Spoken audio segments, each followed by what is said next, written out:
దేవుని మహాకృపను బట్టి ఇంతవరకు ప్రభు తన కృపనిచ్చి మనందరం సజీవ లెక్కలో దాచి కాపాడి ఉన్నాడు. కేవలం తన కృప చేతనే మనందరినీ తన రెక్కల కింద దాచి కాపాడాడు. వాక్యం చెబుతుంది, కోడి తన పిల్లలను ఏ ప్రకారంగా తన రెక్కల కింద దాచి కాపాడును, అలాగే నిజానికి ఏ యోగ్యత అర్హత లేని మనందరిని కూడా కేవలం ప్రభు తన కృప చేతనే దాచి కాపాడాడు. ప్రతి వారం కూడా దేవునికి స్తోత్రం చెల్లిద్దాము. హల్లెలూయా. కేవలం ప్రభు కృపను బట్టే మనం ఇంతవరకు బ్రతికున్నాము. అందుకే దేవుని స్తోత్రం చెల్లిద్దాము. రండి కొన్ని నిమిషాలు వాక్యం ధ్యానించుకోవటానికై ప్రకటన గ్రంథము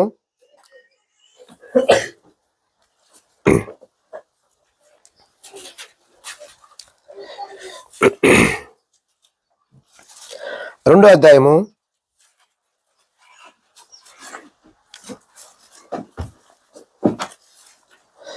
15వ వాక్యం చూసుకుందాం మనం. ప్రకటన గ్రంథము 2వ అధ్యాయము 15వ వాక్యం. అటువలనే నికోలాయితుల బోధన అనుసరించు వారును నీలో ఉన్నారు. కావున మారు మనసు పొందుము. లేని ఎడల నేను నీ యొద్దకు త్వరగా వచ్చి నా నోట నుండి వచ్చు ఖడ్గము చేత వీరితో యుద్ధం చేసేదను. ప్రార్థన చేసుకుందాం. మహాపరిశుద్ధ తండ్రి, మీ స్తోత్రం చెల్లిస్తున్నాము. ఇదను ప్రభువా, పరిశుద్ధాత్ముడా, మీరే నాకు బోధకుడిగా ఉండి మీ మాటను నాకు బోధించండి. మీ మాట వస్తుండగా వింటున్న ఈ ప్రజలు ప్రభువా, వినగలిగే చెవి, అర్థం చేసుకునే మనసు, లోబడే హృదయం దయచేయండి. సమస్తమును మీ జీవం అనుభవించినట్లుగా కృప దయచేయమని యేసుక్రీస్తు నామములో ప్రార్థిస్తున్నాను తండ్రి, ఆమేన్. ఇక్కడ మనం చూస్తున్నాము, అటువల్లే నికోలాయితుల యొక్క బోధ అనుసరించు వారును నీలో ఉన్నారు. ఇక్కడ మనం చూస్తున్నాము, పరిశుద్ధాత్మ దేవుడు పద్మాసు దీవిలో తన ప్రియ శిష్యుడు యోహాను గారితో తన ఆత్మనెత్తి మాట్లాడుతూ ఉన్నాడు.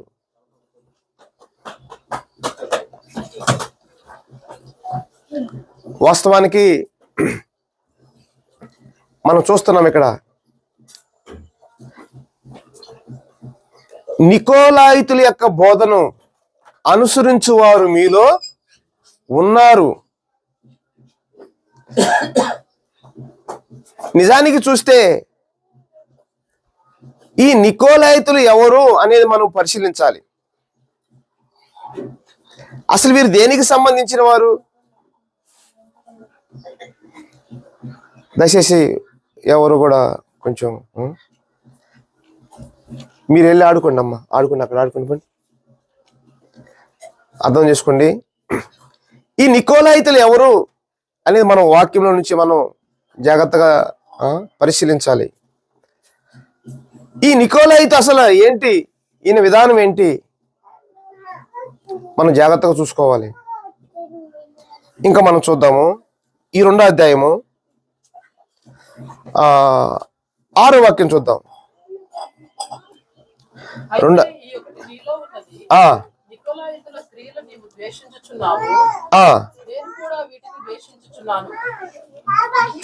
అయితే ఏమంటున్నాడు అక్కడ? అయితే ఈ ఒక్కటి నీలో ఉన్నది. ఏంటది? నికోలాయితుల యొక్క బోధన నీవు, క్రియలను నువ్వు ద్వేషించుచున్నావు. ఇదిగో నేను కూడా ఏంటి,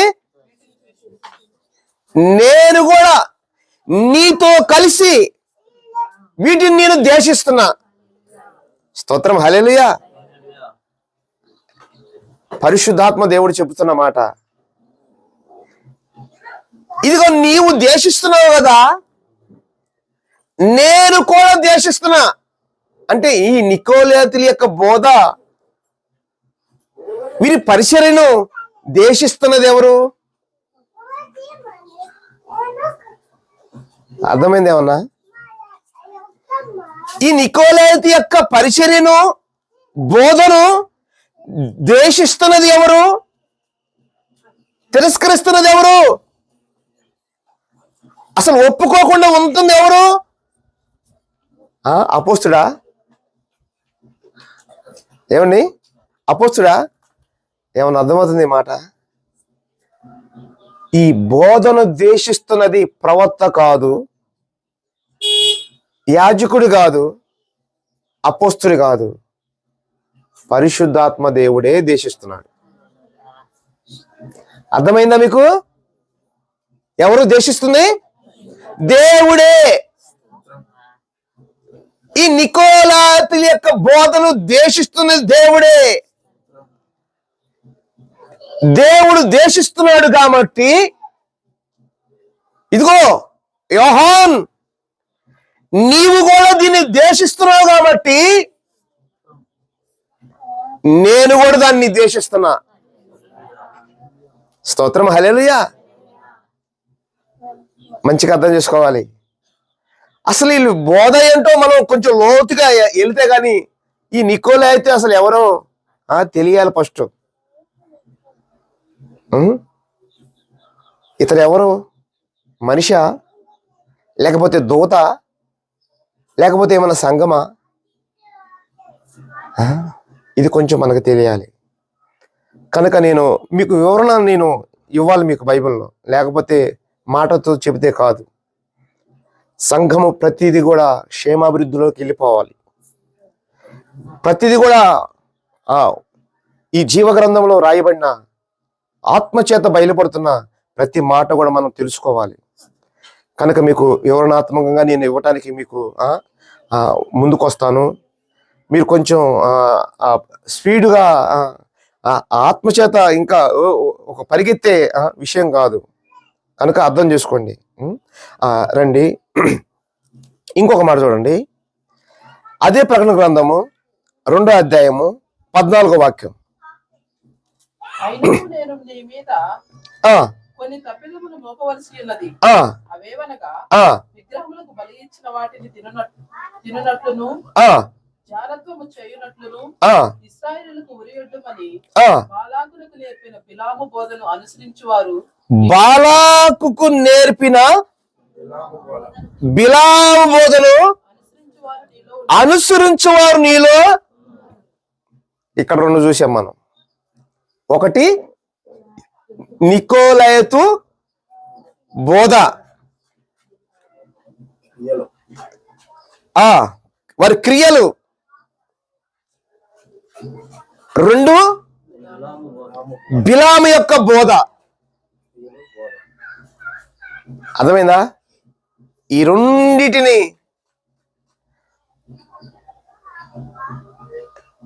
ఇక్కడ యోహానుతో చెబుతున్న మాట, నీవు దేశిస్తున్నావు, నేను కూడా దాన్ని దేశిస్తున్నా. అంటే ఇప్పుడు యోహాను దేన్ని దేశిస్తున్నాడు?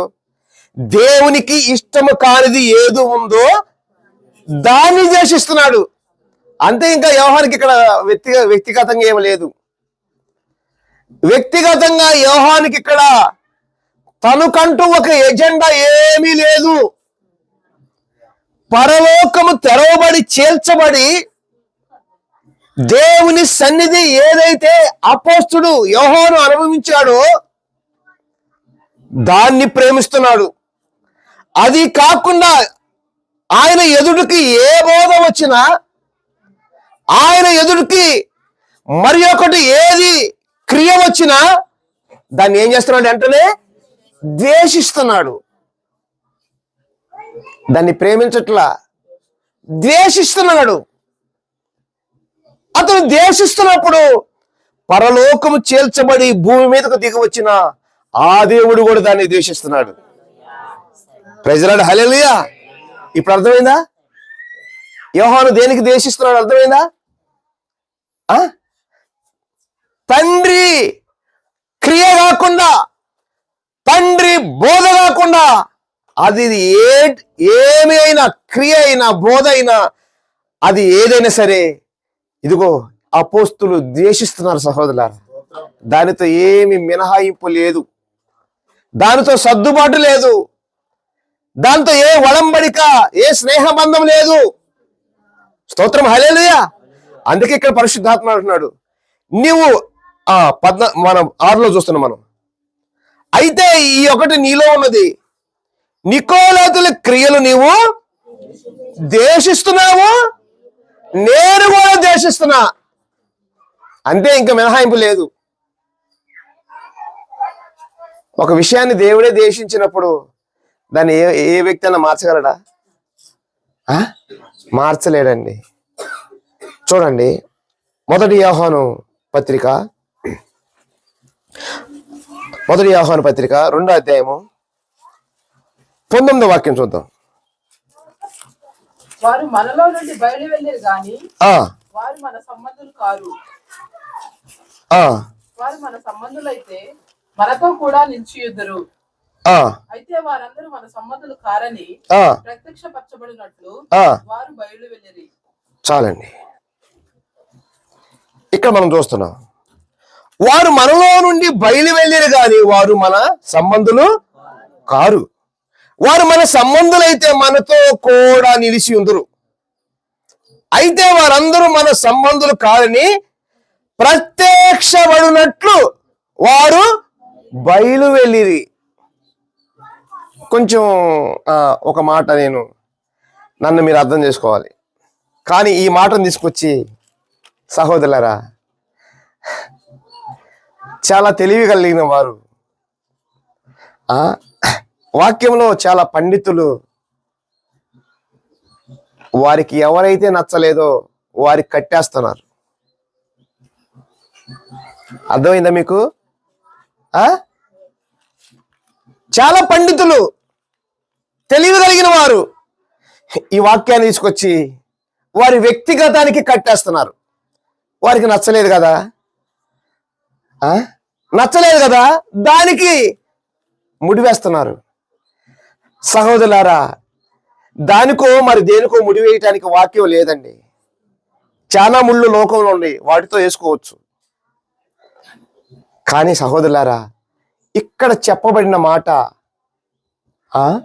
దేవుని పరిశుద్ధాత్మకు వ్యతిరేకంగా ఉన్నవారు గురించి, దేవుని ఆత్మకు విరోధముగా నిలిచి ఉన్న వారి గురించి ఇక్కడ చెబుతున్నది.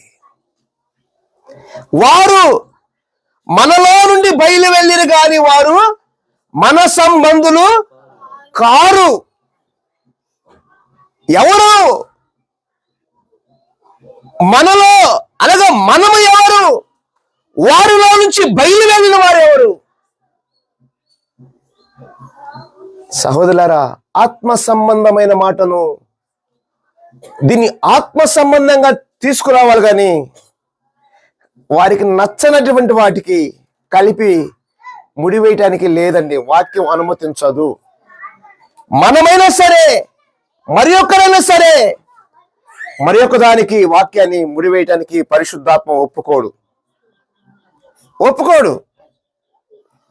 ఈరోజు మనకిష్టం వచ్చినట్టుగా మనకిష్టం వచ్చినట్టు ముడేసుకుని వెళ్ళిపోవచ్చు, కానీ దేవుడు దాన్ని అనుమతించడు. అర్థమైందా? పరిశుద్ధాత్మ అనుభవముతో ఆయన చిత్త ప్రకారంగా, ఆయన ఉద్దేశము కనుక, ఇదిగో మనము ఆయన ఉద్దేశానికి ఇష్టముగా సాగిపోతున్నప్పుడు ఖచ్చితంగా యాక్సెప్ట్ చేయబడిద్ది. స్తోత్రం, హల్లెలూయా. దేవుడు దాన్ని అనుమతిస్తాడు, దేవుడు దాన్ని అంగీకరిస్తాడు. ఎందుకంటే అది దేవుని ఆలోచన కాబట్టి అదే ప్రకారంగా మనం కూడా వెళ్తున్నట్లయితే ఖచ్చితంగా దేవుడు దాన్ని అనుమతిస్తాడు. అదే సమయంలో మనమైనా సరే, ఇక్కడున్న మనమైనా సరే, నేనైనా సరే పరిశుద్ధాత్మకు వ్యతిరేకంగా వెళితే దేవుడు దాన్ని ఒప్పుకోడు. అది దేవుని ఎదుట అంగీకరించబడదు. అయితే ఇక్కడ ఎవరు? వీరు మనలో ఉన్నవారు అని చెబుతున్నది ఎవరు? ఇక్కడ సహోదరులారా, మనం కొంచెం లోతుగా వాక్యానుసారంగా చూద్దాం. ప్రతిదీ కూడా చూద్దాం. మత్తయి సువార్త ఇవన్నీ కూడా జాగ్రత్తగా మీరు గుర్తుపెట్టుకోవాలి. ఇది ప్రతి విషయాన్ని గుర్తుపెట్టుకోవాలి. మనకి లేఖన ప్రకారంగా ఆధారం కావాలి. మంచిగా అర్థం చేసుకోండి. మత్తయి సువార్త 10వ అధ్యాయము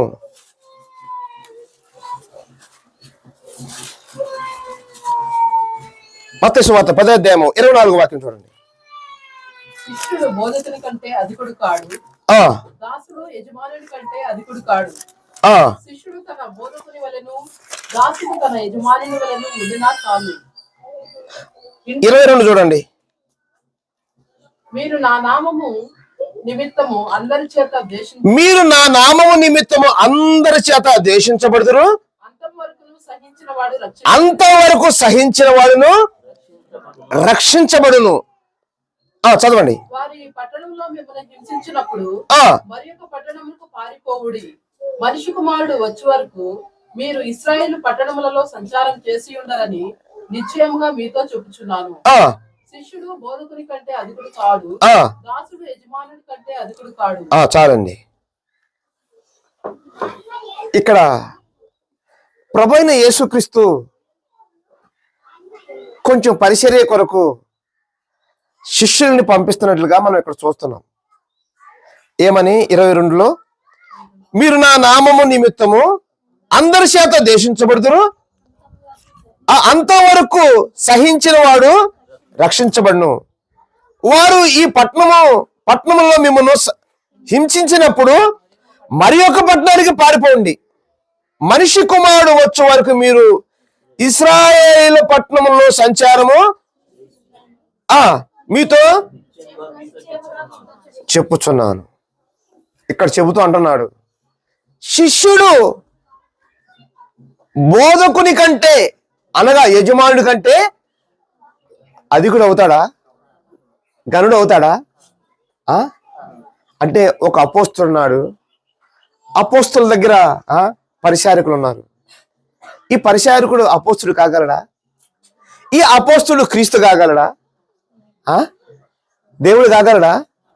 లేదండి, అది వాక్యం అనుమతించట్లా. అది కాలేదు. అదే ఇక్కడ మనం చూస్తున్నాము. ప్రభువైన యేసుక్రీస్తు చెబుతున్నాడు. మంచిగా అర్థం చేసుకోండి. ఇవన్నీ ఎందుకు అంటే మనకి ఉంది, దీనికి ఆధారం కావాలి కాబట్టి ఇది మొత్తం మనం చూస్తున్నాము. ఇది మంచిగా జాగ్రత్తగా అర్థం చేసుకోండి. శిష్యుడు బోధకుడు కంటే అధికుడు కాలేడు. ఇదే వాక్యం చెబుతుంది. ప్రభువైన యేసుక్రీస్తు ఆ రోజున చెబుతున్నాడు, ఒకవేళ మిమ్మల్ని ఎవరైనా హింసించాలని చూసినప్పుడు, ఒకవేళ కొట్టాలని చూసినా, మిమ్మల్ని ఇబ్బంది పెట్టాలని చూసినా, ఆ గ్రామం నుంచి మీరు ఏం చేయాలి? ఇంకొక గ్రామానికి మీరు వెళ్ళిపోండి. అంటే యేసుక్రీస్తుని వెంబడిస్తున్న వారికి ఇక్కడ ఏం కనపడుతుంది? ఏమండి, ఏం కనపడుతుంది? అందరూ ఉన్నారు కదా. ఏం కనపడుతుంది? వారికి ఎక్కడ కూడా మర్యాద కార్యక్రమం ఈ లోకంలో ఏమీ కనపడతలా. ఈ మాట శరీరధారిగా ఉన్నప్పుడు యేసుక్రీస్తు ఆయన మధ్యవర్తిగా శరీరం ధరించుకుని ఉన్నప్పుడు చెబుతున్నాడు, వారి శిష్యులకు చెబుతున్నాడు, మీకు హింస కలిగినప్పుడు మీరు మరి ఒక పట్టణానికి పారిపోండి. అంటే మరి ఒక పట్టణానికి ఏ సమయంలో వెళ్ళాలి? ఏ సమయంలో వెళ్ళమని చెబుతున్నాడు? మీకు ప్రమాదం వచ్చినప్పుడు తప్పించుకుని పారిపోండి, ఇంకొక పట్టణానికి వెళ్ళిపోండి. అంటే వారి ముందుంది ఏంటి? శ్రమయా, సుఖమా? పండగ లేకపోతే నిందను అవమానమా ఉంది? వారు ముందు ఉంది శ్రమే సహోదరులారా. పండగ అంటే ఏ పండగ గురించి మన ఉద్దేశం అంద కాదు. ఒకవేళ మీరు అన్నిగా భావించొద్దు. స్తోత్రం. అనగా ఉల్లాసం లేదు. క్రీస్తు సంఘములో శ్రమయే ఉంది సహోదరులారా. ఎందుకంటే ప్రభు వెళ్ళిన మార్గం అదే మార్గం. ఇంకో మాట చూడండి, లూకా సువార్త 10వ అధ్యాయము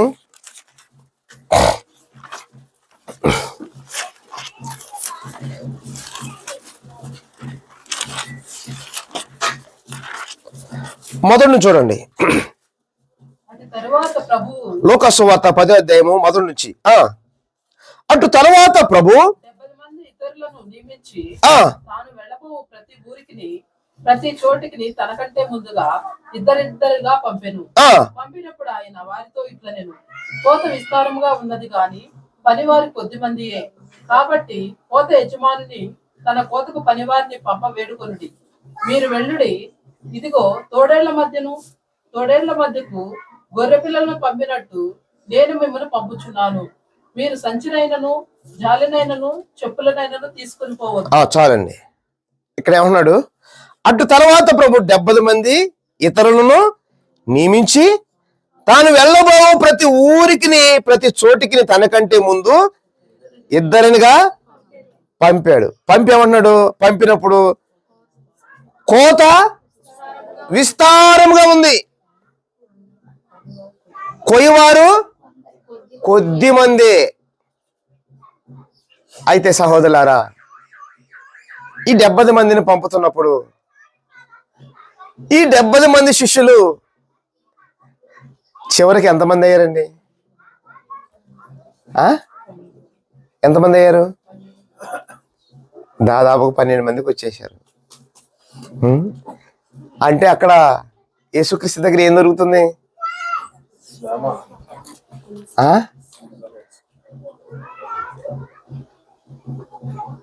ఆయన దేవుడు కదా, ఆయన ఏదైనా సరే ఏదో ఊరిక అట్టని ఇట్ట చేసి వీళ్ళకి కావాల్సిన అవసరం తీర్చవచ్చు కదా. ఏమండి? తీర్చవచ్చు కదా. ఆ దేవుడు ఏమిటుంటే మంచి లాభము, మంచి సుఖము, మంచి పేరు, మంచి గౌరవం ఉండొచ్చు కదా. మరి ఎందుకని అంటే వీరికి పేరు ఎక్కువైపోయి యేసుక్రీస్తు నుంచి వెళ్ళిపోయారంటారా? వీరి గౌరవం ఎక్కువైపోయి వెళ్ళిపోయారంటారా ఈ 70 మంది? వీరు మర్యాద ఎక్కువైపోయి వెళ్ళిపోయారంటారా? లేదండి. ప్రభు కొంచెం పిలిచినప్పుడు వారికి కంఫర్టబుల్ గానే ఉంది. మంచిగా అర్థం చేసుకోండి. ఈ 70 మంది ప్రభు వద్దకు వచ్చినప్పుడు వారికి కొంచెం కంఫర్టబుల్ గానే ఉంది. కానీ రోజు రోజుకు చూస్తున్నప్పుడు సహోదరులారా, వారనుకున్న ఉద్దేశము, వారనుకున్న ఆలోచన, వారు తలంచిన తలంపు అంత పూర్తిగా కొంచెం టైట్ అయిపోతుంది. మార్గము టైట్ అయిపోతుంది. సహోదరులారా, చిట్ట చివరికి ప్రభు అన్నాడు, మీ దగ్గర ఉన్న సమస్తమును విడిచి మీ ఆస్తులు ఏమైనా ఉంటే పేదలకు పంచి వచ్చి నన్ను వెంబడించాను అన్నాడు. ఏమైపోయింది? ఒకటే దెబ్బ. ఏంటి నికోలైతుల గురించి చెబుతా మళ్ళా ఇది చెబుతున్నారు? వస్తున్నాం అక్కడికే. పరిశుద్ధాత్మ తీసుకొస్తున్నాడు కొంచెం. ఏమైపోయింది సహోదరులారా? వీరి పరిస్థితి ఏమైపోయింది? వారిలో ఎందరైతే ధనవంతులు, వారు గౌరవం కావాలనుకున్న వారు, వారు మర్యాద కోరిన వారు, యేసు దగ్గర ఏదో ఇంకా కొంచెం దొరికిద్ది అనుకున్న వారు, ఇటు వారందరూ కూడా సహోదరులారా దాదాపుగా 58 మంది వెళ్ళిపోయారండి. ప్రభుని విడిచి వెళ్ళిపోయారు. ప్రభు సన్నిధి నుంచి వెళ్ళిపోయారు. ప్రభు నుంచి వేరైపోయారు.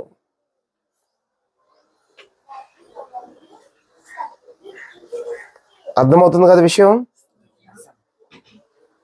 పరిస్థితి అసలు యేసుక్రీస్తు మార్గం ఏంటో మనకి స్పష్టంగా అర్థమవుతుంది కదా. చూడండి అపోస్తుల కార్యములు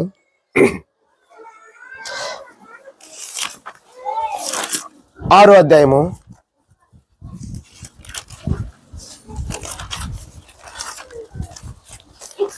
'ప్రతిదీ కూడా మీరు గుర్తుపెట్టుకోవాలి. అపోస్తుల కార్యములు 6వ అధ్యాయము 5వ వాక్యం నుంచి చూద్దాం. ఈ మాట జనసమూహం అంతటికి ఆ ఇష్టమైనందున వారు 5:6 ఈ మాట జనసమూహం అంతటికి ఇష్టమైనందున వారు విశ్వాసముతోను శుద్ధాత్మతోనూ నిండుకొనిన వాడైన పరిశుద్ధాత్మతో నిండుకొని వాడైన స్తెఫను, ఫిలిప్పు, ప్రోకోరు, నికానోరు, తీమోను, పర్మేనాసు, యూదుల మత ప్రవిష్టుడును అంత్యోకవాడగును నికోలాసు వారిని ఏమండి అర్థమైందా? ఎవరున్నారు అక్కడ? ఇక్కడ ఎవరున్నారు? కనపడ్డాడు ఇక్కడ? నికోలాస్ కనపడ్డా? అర్థమవుతుందా? ఇక్కడ 7 అపోస్తులు ఏం చేశారంట? ఎన్నుకున్నారు. మంచిగా అర్థం చేసుకోండి. 7 ఎందుకు వీరిని ఎన్నుకుంది? ఇదిగో సంఘము మొదట 3,000 మందిగా, 4,000 మందిగా, 5,000 మందిగా క్రొత్త నిబంధన సంఘం ఎదుగుతూ ఉన్నప్పుడు, ప్రజలు విస్తరించినప్పుడు, వారందరికీ అన్ని పరిచర్యలు చేయటానికి కష్టమైనప్పుడు అపోస్తులు వారందరూ కలిసి దేవుని ఆత్మచేత ఒక నిర్ణయం తీసుకుని ఎవరిని ఎన్నుకుంటున్నారు? 7 ఎన్నుకుంటున్నారు. ఈ 7 కూడా ప్రాణం పెట్టిన స్టెఫను ఉన్నాడు. సత్యం కొరకు, తాను నమ్మిన క్రీస్తు కొరకు, ఆ క్రీస్తు యొక్క ప్రత్యక్షతను అనుభవించిన వాడిగా ఈ 7 కూడా స్టెఫను ఉన్నాడు. అదే ప్రకారంగా ఈ 7 కూడా ఇంకొక వ్యక్తి, చివరి వ్యక్తి ఎవరున్నాడు? నికోలాస్. మంచిగా అర్థం చేసుకోవాలి. ఈ నికోలాస్ కూడా ఉన్నాడు. ఈ 7 పరిచర్య నిమిత్తం ఎన్నుకున్నారు అపోస్తులు. విన్నారా? ఇందాక యోహాను పత్రిక విన్నారా? వారు మనలో ఉన్నవారే, కానీ ఇప్పుడు మనలో నుంచి వారు వెళ్ళిపోయారు. వారు ఏమైపోయారు? వేరైపోయారు. వారు వెళ్ళిపోయారు. ఇప్పుడు వారు మనకి సంబంధులు, మన సంబంధులు కారు. అంటే సహోదరులారా, మనుషుల్ని బట్టి కాదు ఇక్కడ పరిశుద్ధాత్మ చెబుతున్నది, వారి క్రియలను బట్టి. స్తోత్రం, హల్లెలూయా. వారి క్రియలు ఏంటి? వారి క్రియలు శ్రమ పడిన క్రీస్తును విడిచి, నిందలు భరించిన క్రీస్తుని విడిచి, క్రీస్తు శిలువకు వ్యతిరేకంగా, ఇదిగో ఈ నికోలాసు సున్నతిని ప్రకటించిన వాడు. నికోలాసు సంఘం ఇప్పుడు సున్నతి ప్రకటించాలా, సిలువను ప్రకటించాలా? చెప్పండి.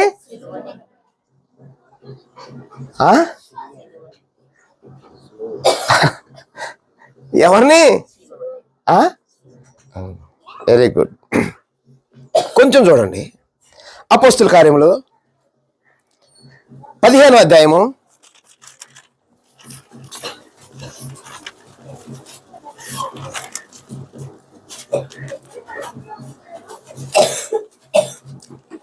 1 చూడండి.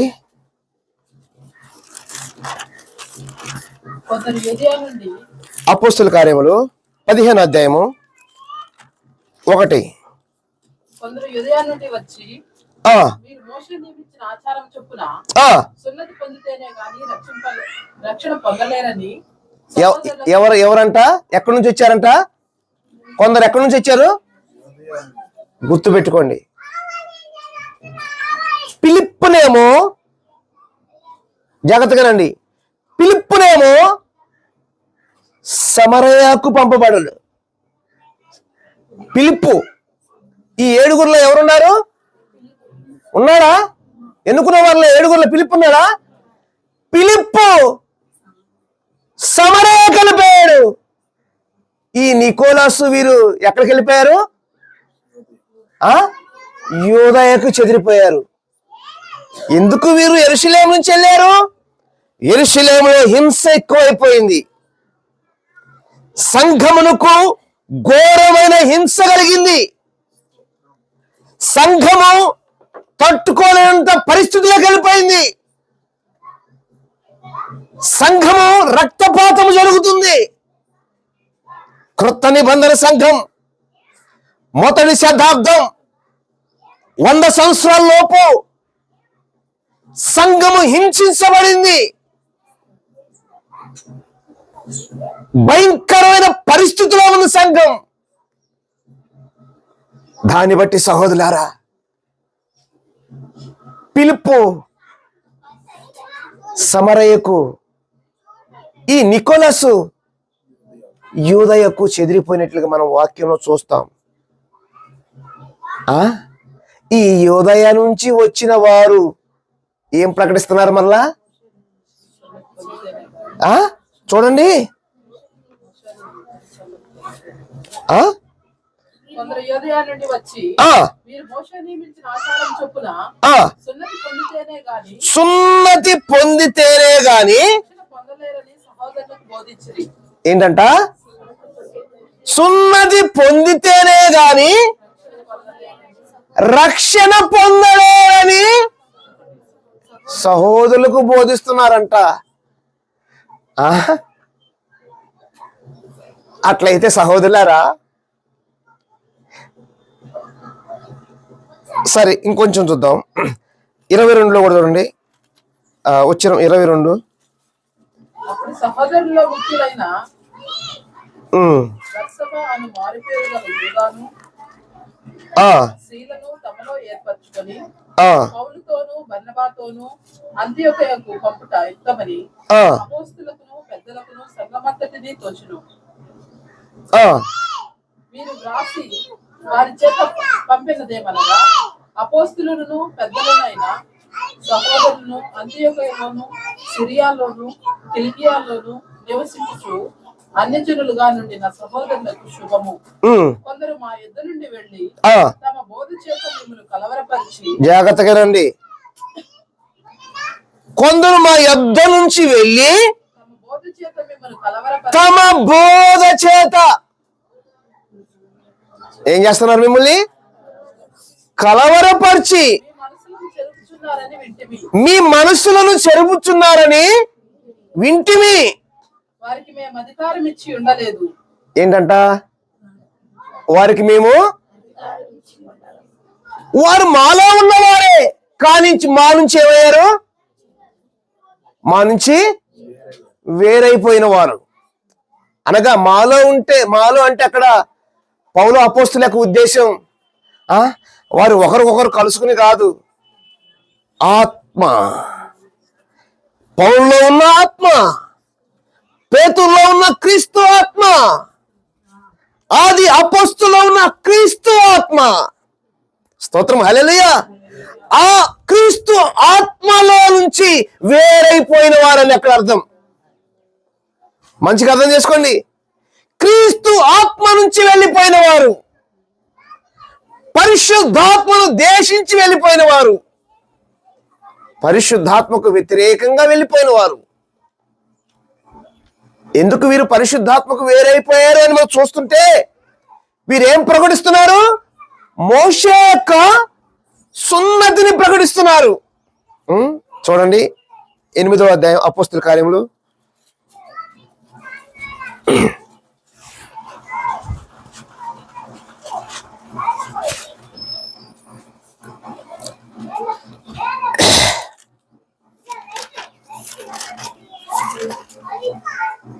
మొదటి వాక్యం చూడండి.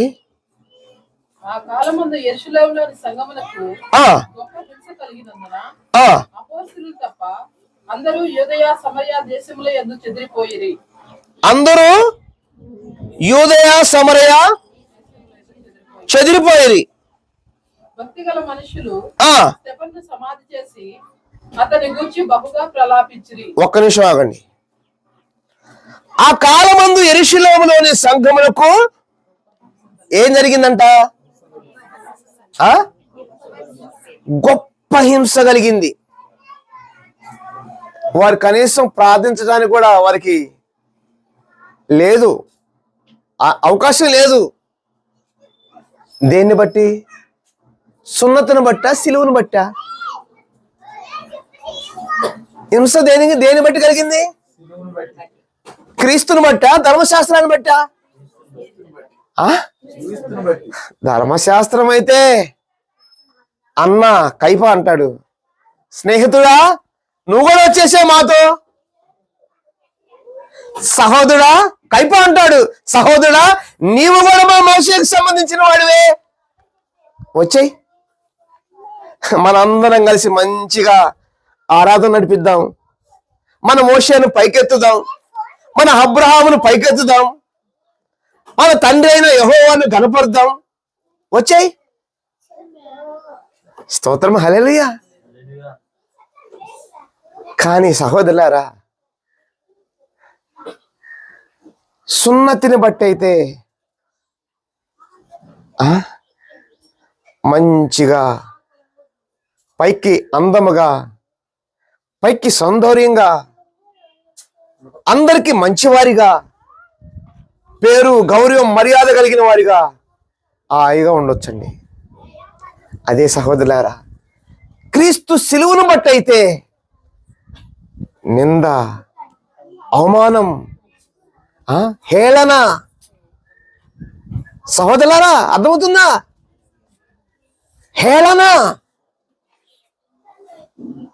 ఇదిగో నిజంగా గనక వారి కాదు, మనము కూడా ఆ క్రీస్తు సిలువ యందు నిజంగా నిలబడి ఉంటే ఇక్కడ సహోదరులారా, మీరు ఈ ఊరిలోనే స్థిరంగా ఉండలేరు, ఇదే ఊర్లో స్థిరముగా కూడా ఉండలేరు.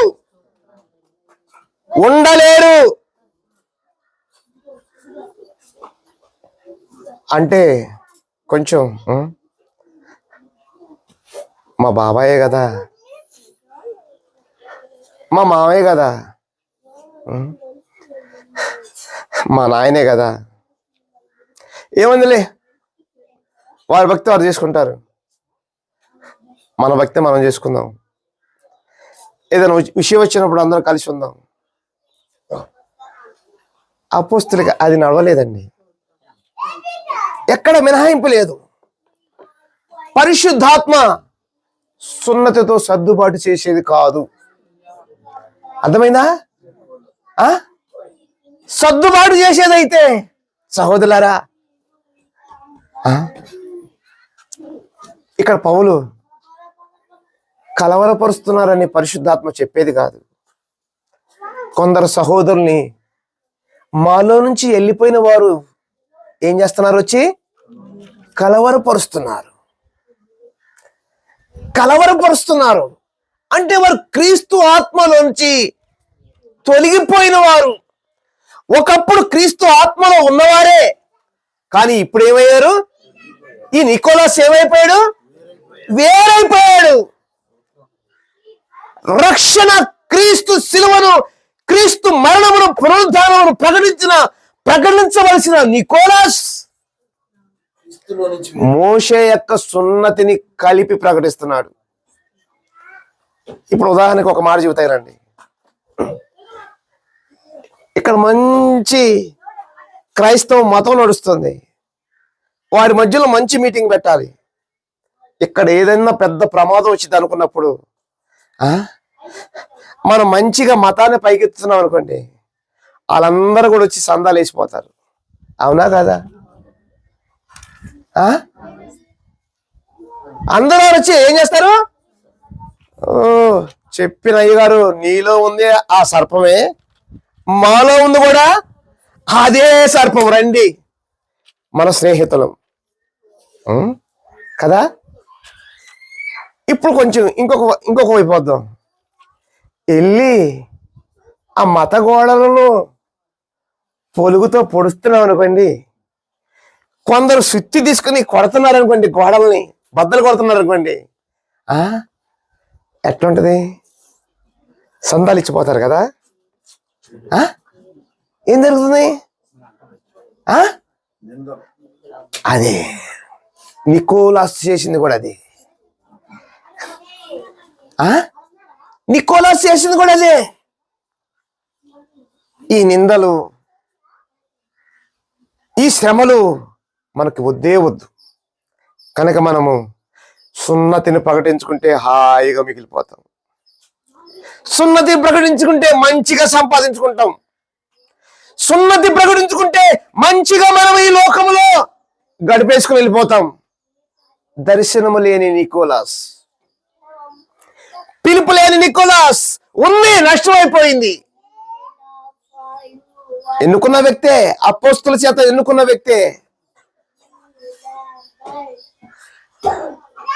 సమస్తము క్రీస్తు ఆత్మ నష్టమైపోయిన నికోలాస్. ఈ నికోలాయితు ఇప్పుడు ప్రకటిస్తున్నాడు దేన్ని? మోషే యొక్క ధర్మశాస్త్రాన్ని. చూడండి, గలతీ పత్రిక 6వ అధ్యాయము 11వ వాక్యం చూడండి.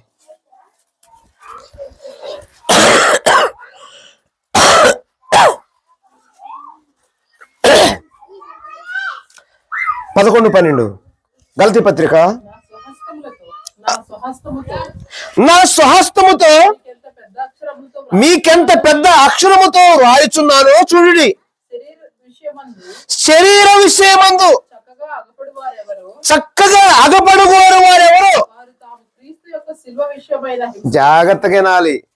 వారు తమ క్రీస్తు యొక్క సిలువ విషయమై హింస పొందకుండా ఉండటానికై మాత్రమే. ఏమన్నా అర్థమైందా? చదువుతున్న వాళ్ళారా, అర్థమవుతుంది ఏమన్నా? ఎందుకు సున్నతి ప్రకటిస్తున్నారు? మోషే సున్నతిని ఎందుకు ప్రకటిస్తున్నారు? ఈ నికోలాయిత్ యొక్క క్రియ, బిలాము యొక్క బోధ ఎందుకు? హింస పొందకుండా ఉండుటకు, శరీరమందు చక్కగా కనబడటానికి. అర్థమైందా? శరీరమందు మంచి డిగ్రీ, పిహెచ్డి, ఆత్మయందు శరీరమందు పిహెచ్డి, ఆత్మయందు 0. శరీరమందు చక్కగా కనపడవారు హింస పొందకుండా ఉండటానికి ఇప్పుడు ఏం కావాలి?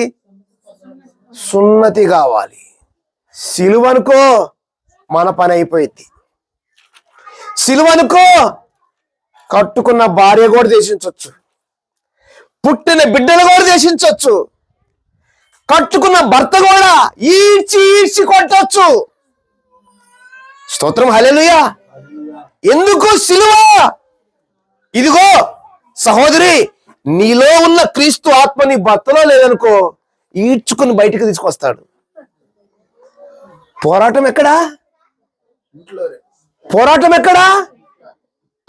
ఒకవేళ మీలో ఉన్న ఆత్మ మీ పిల్లల్లో, క్రీస్తు ఆత్మ పిల్లల్లో లేదనుకో, ఏంటి? పోరాటం. అర్థమైందా? పొసగదు, సమాధానం ఉండదు. తల్లిదండ్రులు మంచి విశ్వాసులు, క్రీస్తు ఆత్మను బట్టి పిల్లలు పిల్లలు పిల్లలు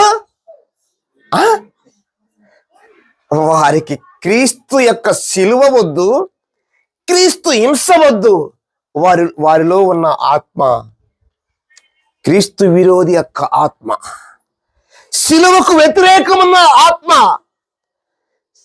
శ్రమ లేని ఆత్మ, నిందలేని ఆత్మ, సిలువ వేయబడిన క్రీస్తుని ఒప్పుకోలేని ఆత్మ, ఒప్పుకోలేని ఆత్మ. వారికి భక్తి లేదా? తల్లిదండ్రులు వెంబడి వస్తున్న పిల్లలకు భక్తి లేదా?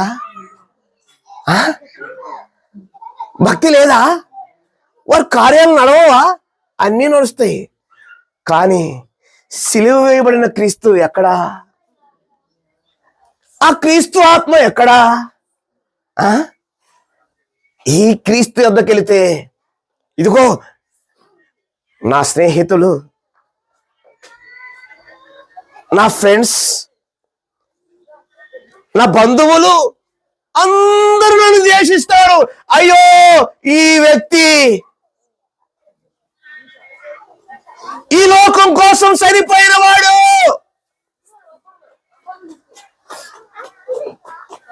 ఇదిగో ఈ లోకము సమస్తము ఈ వ్యక్తిలో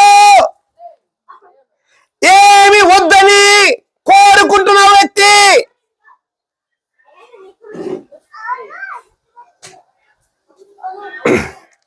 పాతాళ శక్తి ఊరుకునేదే వ్యక్తిని.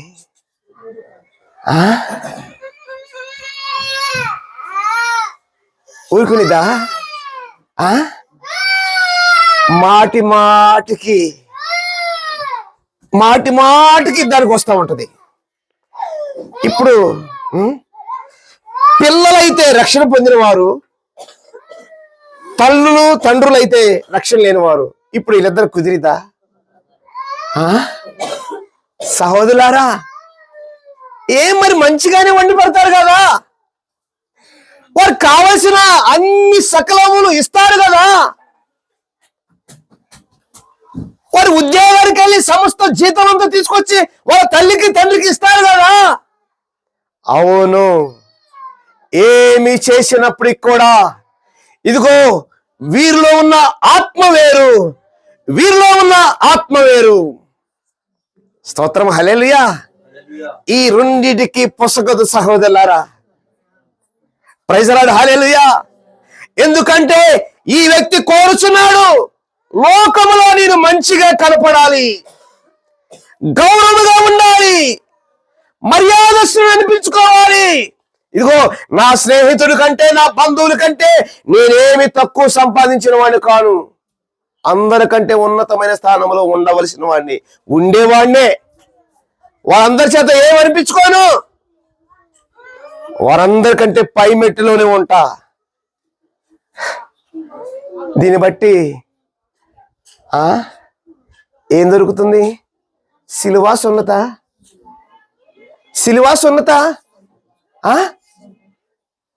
సహోదరులారా, ఈ లోక గౌరవం కోరిన వ్యక్తికి ఎన్నడూ సిలువ వేయబడిన క్రీస్తు దొరకడు, ఎన్నడూ దొరకడు. ఆ వ్యక్తి ఎన్నడూ కూడా సిలువ వేయబడిన క్రీస్తుని ప్రకటించలేడు.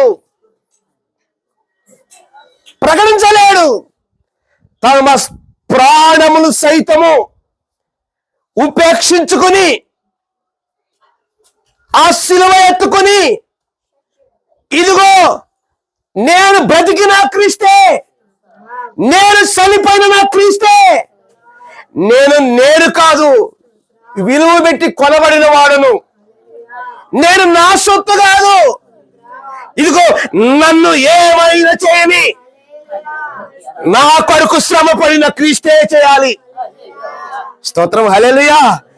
ఈ వ్యక్తి సహోదరులారా సున్నతిని ఎన్నడూ కూడా గౌరవించే వ్యక్తి కాదు. Praise the Lord, hallelujah. ఈ సిలువలో వేలాడుతున్న,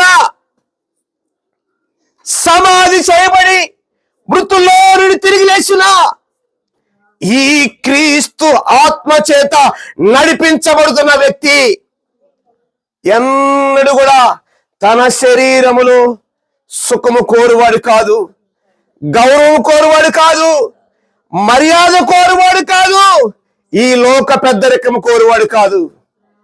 అయితే సహోదరులారా, ఈ యోదయ నుంచి చెదిరిపోయి ఇప్పుడు సిలువ అభ్యంతరమైన నికోలస్ వారు పొందిన బోధనే మార్చివేశారు సహోదరులారా.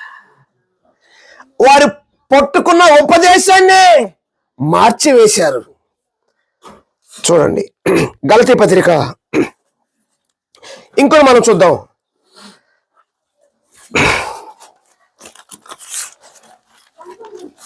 మొదటి అధ్యాయము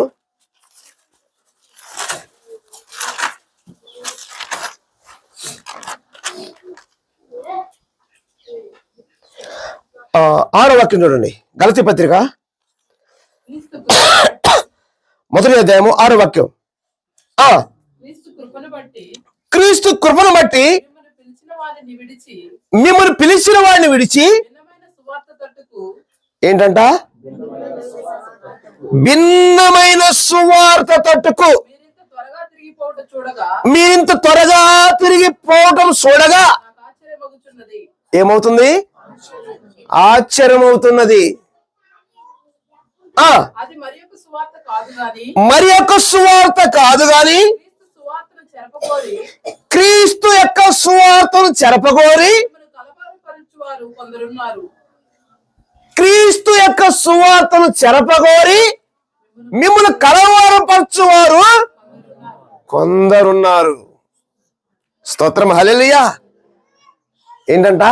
క్రీస్తు సువార్తను చెరపగోరి భిన్నమైన సువార్త వైపుకు తిరిగి, అనగా అపోస్తులు ప్రవర్తలు శ్రమయించినటువంటి పునాది కాదు, పునాది బద్దలైపోయింది. ఆ పునాది వారిలో బద్దలైపోయింది. నికోలాసులో బద్దలైపోయింది. బద్దలైపోయి తనకు తాను తల పునాది వేసుకున్నాడు. సుఖకరమైన పునాది, విశాలమైన పునాది, గౌరవం మర్యాద కోరే పునాది అది వేసుకున్నాడు సహోదరులారా. అప్పుడు పరిశుద్ధాత్మ అన్నాడు, ఇదిగో యోహాన్, నీవు నికోలాతుల యొక్క క్రియలు నీవు ద్వేషించుచున్నావు, నేను కూడా ద్వేషిస్తున్నా. ఇంకా చూడండి 5వ అధ్యాయము గలతీ పత్రిక 5వ అధ్యాయం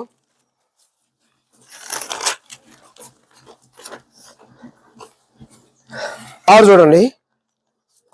క్రీస్తు యేసునందు వారికి క్రీస్తు యేసునందున్న వారికి సున్నతి పొందుట ఎందేమియో లేదు, సున్నతి పొందుట ఎందేమి లేదు, పొందకపోవుట ఎందేమియో లేదు, పొందకపోవట ఏమీ లేదు గాని లేదు గాని ప్రేమ వలన కార్యసాధముకు ప్రేమ వలన కార్యసాధమగు విశ్వాసమే ప్రయోజనకరమగు. విశ్వాసమే ప్రయోజనకరమగును. ఏంటంట? క్రీస్తునందు సున్నతి పొందుటేందేమి గాని పొందకపోవటేందేమి గాని ఏ ప్రయోజనం లేదు. ప్రయోజనం ఉందంటే సిలువ వేయబడిన క్రీస్తు యందే ఉంది. స్తోత్రం హల్లెలూయా. ఏమైనా ప్రయోజనం దొరుకుతుందంటే, ఈ వ్యక్తికి ఏమైనా శ్రేయస్కరం దొరుకుతుందంటే, ఈ వ్యక్తికి ఏమైనా ఆత్మీయ ఆరోగ్యం దొరుకుతుందంటే మృతుల్ని తిరిగి లేచిన క్రీస్తు యందే దొరుకుతుంది. స్తోత్రం హల్లెలూయా. సున్నతి వంద ఏమి దొరకదు. అదే సున్నతి తెలిసిన పౌలు చెప్పుతున్న అనుభవంతో చెప్పుతున్న మాట. ఈ పౌలు సున్నతి పొందినవాడు కదా. ఏమండి, మనకు దొరకల సున్నతి, చెప్పుతున్న వ్యక్తికి సున్నతి ఉంది. ఈ పొందిన వ్యక్తి, సున్నతి పొందిన వ్యక్తే చెబుతున్నాడు, ఓ సున్నతిలో ఏమి లేదు. ఏమైనా శ్రమాభివృద్ధి ఉందంటే సిలువ వేయబడి సమాజంలో నుంచి తిరిగి లేచిన క్రీస్తు వద్ద ఉంది. ఆయనలోనే పరిపూర్ణ ప్రేమ ఉంది, ఆయనలోనే కరుణ ఉంది, ఆయనలోనే రక్షణ ఉంది. మరి ఏ సున్నతిలో లేదు. పొందుకున్న ఆయన అనుభవంతో చెబుతున్న మాట,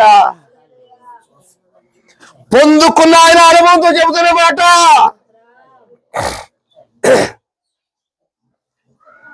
ప్రైజ్ ది లార్డ్. హల్లెలూయా. ఈ రోజున సహోదరులారా, ఇప్పుడు దాకా వీరి గురించి విన్నాం. ఇప్పుడు మన పరిస్థితి ఏంటి పరిశీలించండి. మీకు సుఖకరంగా ఉండటానికి, మీ ఉద్దేశం నెరవేర్చుకోవడానికి బోధ మార్చాలనుకుంటున్నారా? అనుభవాన్ని మారుద్దాం అనుకుంటున్నారా? మారుద్దాం అనుకుంటున్నారా? లేదు. క్రీస్తు ఎలా వెళ్ళాడో ఆ ప్రకారంగా వెళ్ళవలసింది. మరి ఒక మార్గం లేదండి సహోదరులారా, మరి ఒక మార్గం లేదు. వేరొక మార్గంలో వెళ్ళేవా గొడ్డలి పైకెత్తబడి ఉన్నది, ఖడ్గము పైకెత్తబడి ఉన్నది. ప్రైజ్ ది లార్డ్, హల్లెలూయా. మనం చూసాం ప్రకటన గ్రంథంలో ఖడ్గం పైకెత్తబడి ఉన్నది. మనం ఎవరు తప్పించుకోలేము, మనం తప్పించుకోలేము. కనుక సహోదరులారా, బిలాము ఈ లోకము వెండి బంగారం కోసం బోధ మార్చేశాడు. సహోదరులారా, బాలాకు యొద్ద ఉన్న వెండి బంగారమును ఆశించి దేవుని స్వరాన్ని, దేవుని మాటని త్రిప్పివేయాలని చూస్తున్నాడు. ఈ రోజున ఈ లోకము మన ప్రభు అయిన క్రీస్తుకి విరోధం. సహోదరులారా, మనకును కూడా విరోధమే. ఎవరైతే ఈ క్రీస్తునందు ఉన్నారో అట్టి వారికి లోకం విరోధం. ఈ లోకం శత్రువు అయి నిలిచి ఉంది. అయితే శత్రువు అయితే ఒకడే చెప్పాలి క్రీస్తు శిష్యులు, అయితే అవని. ఇంటి వారు శత్రువులయ్యారా? అయితే అవని. బంధువులు శత్రువులయ్యారా? అయితే అవని. కన్నవారి శత్రువులయ్యారా? అయితే అవని. అంతవరకు నాతో ఉండేవాడు నా ప్రభు, అంతవరకు నా ఎంట వచ్చేవాడు క్రీస్తు. ప్రైజ్ ది లార్డ్, హల్లెలూయా.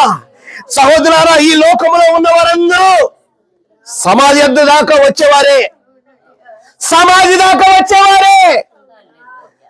సహోదరులారా, అదే ప్రభువు యేసు క్రీస్తు అయితే ఇక్కడ తోడుగా వస్తాడు.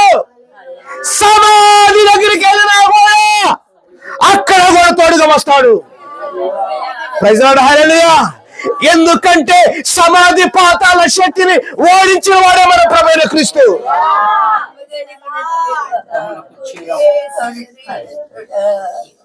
పరిశీలించండి. సుఖము కోరువారులారా, మీకు తెలియకుండానే మీరు బోధ మారుస్తున్నారని అర్థం చేసుకో. బోధ మార్చాలని నీకు లేదు, కానీ నీ మనసులో ఉన్న కోరిక, మీ ఊహలో పుట్టిన తలంపు,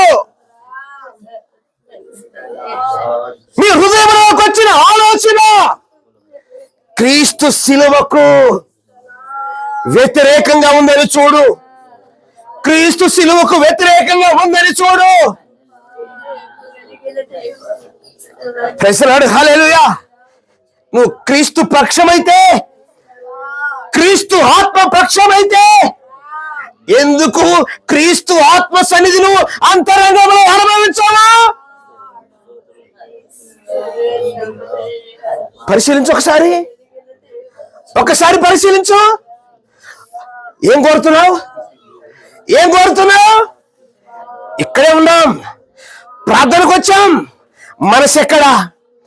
ఆలోచన ఎక్కడా? తలంపు ఎక్కడా? మన ఊహ ఎక్కడా? పరిశీలించండి.